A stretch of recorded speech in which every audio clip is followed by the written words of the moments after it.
back to the Training Babble podcast. I'm your host, Dave Schell, and today I want to take a trip down memory lane.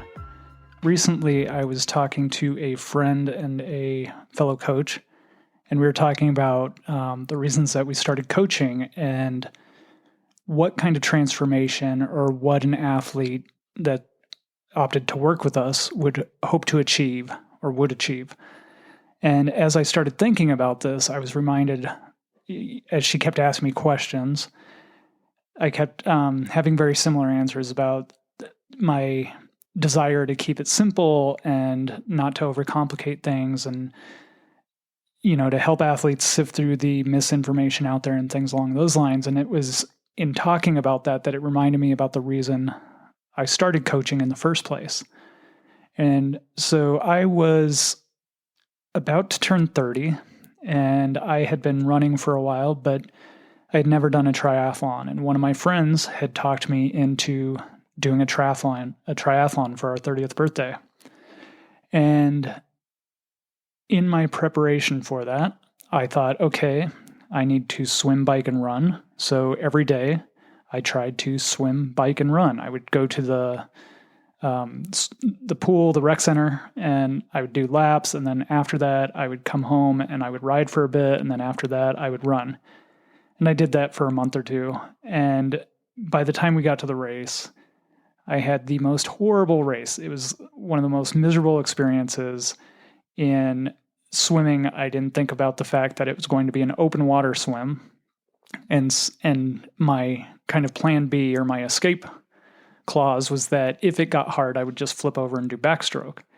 Well, I would do that, and then I would remember or realize that I didn't know if I was moving or not. I didn't know if I was swimming in circles because I no longer had the roof to look at and see what was happening.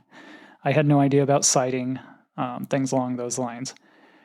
Then I got out and I did the ride on a very heavy mountain bike, and that was miserable as well. And then got off on the run, and there was probably a lot of walking and a lot of misery. And we finished and we shared our war stories and everything else. And then the next day, I started looking for other races because I was like, there's no way this thing is going to beat me. I am going to figure this out. And so I started signing up for other races, as is typically the case with endurance athletes. We do these things, and in the moment, we hate them and swear we'll never do them again. And then later that night or the next morning, we're signing up for the next one. But anyway, as I really wanted to try to better prepare myself for these races, I started doing research and started finding any information I could possibly find on how to train for a triathlon and what the principles were and things along those lines. And what really amazed me is that it didn't have to be as complicated as I was making it. And so rather than swim, bike, and run every day, I was actually able to train a lot less and be a lot more effective.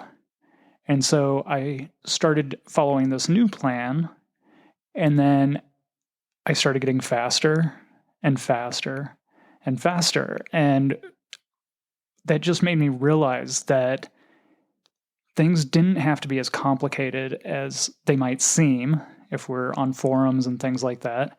And I was able to get faster by training less, which maybe isn't always the case, but I think a lot of times this is what athletes miss. We always think that more is better and we should do as much training as we possibly can. But I think what's missing from that is we should do as much training as we can effectively recover from and adapt to.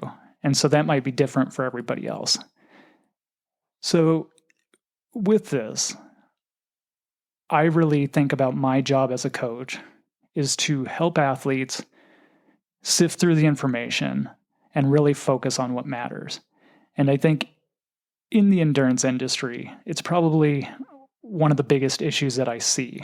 We're just inundated with information from articles, YouTube videos.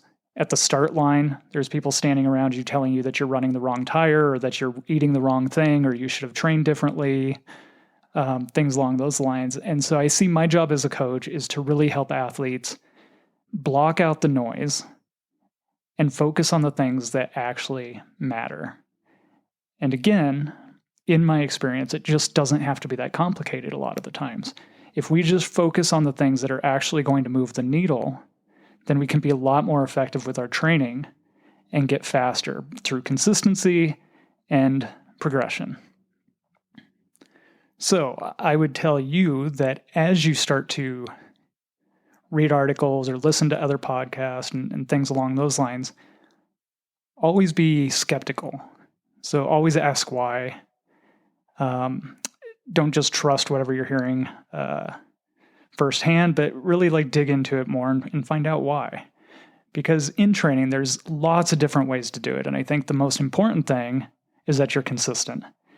And by focusing on what matters and taking your life into context and figuring out what works in the context of your life, that's going to help you be more consistent and improve over time versus doing the flavor of the moment workout, whatever this athlete's doing or whatever you saw on Strava or whatever the Norwegian method is this week. Just really focusing on what's stood the test of time and what is something that you can do in your life that's still going to allow you to go to work and have your family and still spend time with friends and things along those lines.